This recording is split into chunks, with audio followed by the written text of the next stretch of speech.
Toyota's acclaimed hybrid technology is more widely available thanks to the Auris HSD.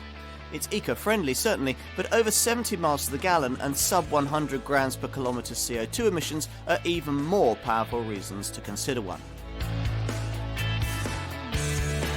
It seems strange to think of it now, but 30 years ago, buying a diesel engine car wasn't so very different in the statement it would make to the neighbours as buying a hybrid model is today. Buying a diesel back then marked you out as someone for whom low running costs and high efficiency were clearly priorities over performance. You were a green-tinged, planet-savvy, thinking kind of buyer. But diesels became unremarkable, commonplace, and an obvious option on every mainstream family car. Exactly, Toyota says, as hybrids will be in a few years' time. No longer restricted to friends of the earth people in their Priuses, petrol-electric power will become an affordable part of everyday motoring. In cars like this one, Toyota's Auris HSD. At its launch in 2010, this model's importance lay less in the HSD hybrid synergy drive technology it carried, that was simply borrowed from Toyota's existing Prius, and more in the fact that this was the first time we'd seen such a futuristic powertrain so affordably deployed, and in an ordinary family hatchback, virtually identical to its conventional petrol and diesel siblings, a car that didn't shout its owner's green credentials from the rooftops. Here was the first real stage of the masterplan to take hybrid motoring mainstream. No more optimistic premium pricing based on buying into vague celebrity-driven notions of eco-friendliness. This was hard-nosed hybrid motoring, confronting the diesel establishment head-on and offering a compelling argument too sensible for family hatchback buyers to ignore. That was Toyota's take, but what might yours be? Let's find out. The hybrid synergy drive system that Toyota has borrowed from its existing Prius for this car is a fiendishly clever piece of kit when compared with the standard petrol and diesel engines that you get elsewhere in the Auris range and in the wider family hatchback sector. Now, it's built around this 97 brake horsepower 1.8 litre petrol engine, which has VVTi variable valve timing, and when combined with an electric motor, produces a healthy total combined output of 134 brake horsepower. Now, both power sources, electric motor and engine, have prodigious levels of torque. So Toyota reckoned that in practice, the feeling that you'll get on the road will be very similar to the kind of pulling power, the kind of performance you'd expect from a pokey, conventionally engined 2-litre family hatchback with petrol or diesel power. Let's go and find out if they're right. Take a seat behind the wheel, and as usual with hybrids, there's a little bit of mental adjustment necessary before it all becomes second nature. You press the big round power button here, then flick the little blue gear lever into D, hybrids are always automatic, and you're greeted by silence. There's nothing, which is a bit strange not only for the driver, but also perhaps for adjacent pedestrians who can be caught out by the stealthiness of your approach.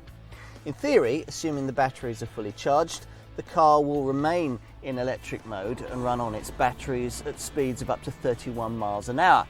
And if you switch into EV mode, that's the button just below the gear stick here, it'll stay in milk float mode at distances of up to 1.2 miles.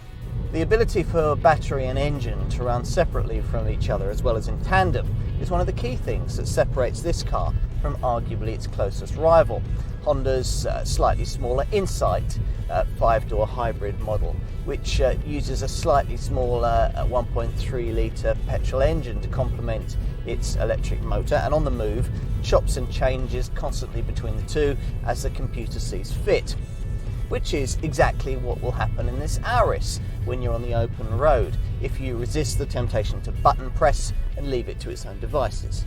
But you won't be able to do that, will you? I couldn't anyway, not when there's all this cleverness on offer.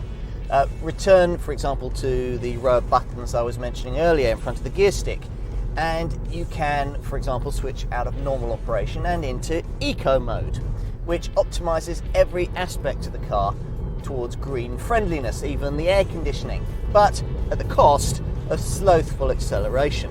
Now, as with all hybrids, the electric motor helps out the engine when it's needed, while during those times when it isn't, when you're coasting or slowing down, for example, it acts as a generator to charge the battery. Now, regenerative braking, which reclaims the energy that would normally be lost when you brake, is an easy way to charge the nickel metal hydride batteries even more, so that they're even more use in contributing to your forward motion. And you can optimize this by selecting B rather than D in the gear stick as you're moving along. Now, at any given time, there's a really neat diagram here in the center of the speedometer which can be selected to show you what's being driven or being charged by what. Even hybrid drivers, though, must shed their eco-friendliness some of the time. When you're running late, for example, and you need all of the petrol electric systems combined, 134 braked horses. That's when you'll return to this row of buttons in front of the gear stick and select the power mode. This, if you put up with the slightly thrashy engine note as the engine powers through the CVT gearbox, will take you from rest to 60 in 11.4 seconds. That's just half a second slower than a conventional 1.6 litre petrol Auris, on the way to a top speed of 112 miles an hour. That's not quite as quick as Toyota's Prius hybrid, but it's quite fast enough to keep pace with comparable diesels. You'll enjoy the whole thing more than you would in a Prius too, thanks to sharper steering, a better ride and reduced body roll. Unlike its overtly green-fingered Prius stablemate, this is a hybrid that looks ostensibly the same as any other family hatchback, any other Auris, with styling that, though hardly memorable, is neat, tidy and smart.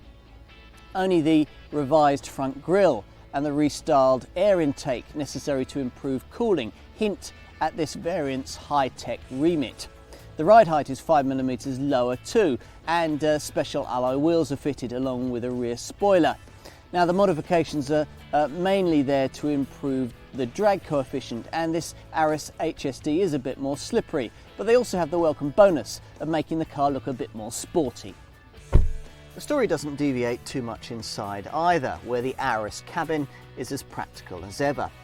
This car was designed from the inside outwards, with the development team maximising occupant space in one of the biggest shapes in the sector by employing elements such as a flat passenger floor and high window surfaces.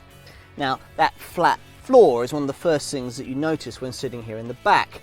The absence of a chunky centre transmission tunnel means that three adults can be reasonably comfortably seated across the back seat, which is unusual amongst cars in the Focus Class family hatchback size sector.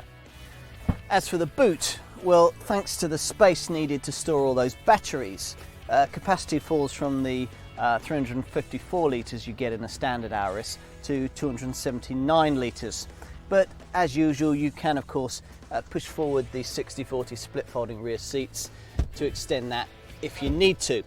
And there's also a useful concealed compartment underneath the boot floor. At the wheel, probably the first thing that you'll notice is the absence of the usual rev counter, replaced instead by a special gauge showing you whether you're regenerating power, using electricity or calling upon the engine. Otherwise, it's pretty much the same as in any other Auris, which means that you get this neatly designed center console which houses the handbrake and the gear lever. Its design arching up and away to form a kind of flying buttress. There's storage under this thing too, and its design does bring the stubby gear lever more easily to hand.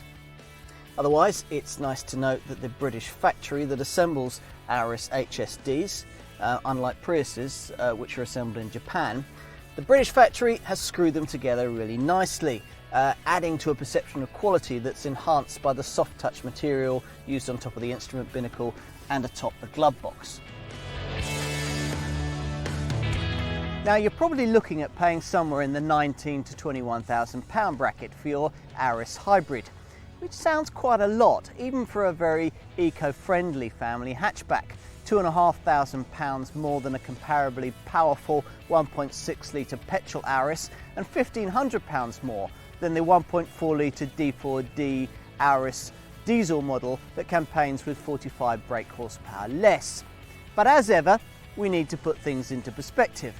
Once you do, this Toyota ends up looking quite a strong proposition. For a start, if you want a hybrid, then it's probably the best choice in this sector. A Toyota Prius may be slightly faster, but certainly not enough to justify its £1,000 to £2,000 price premium.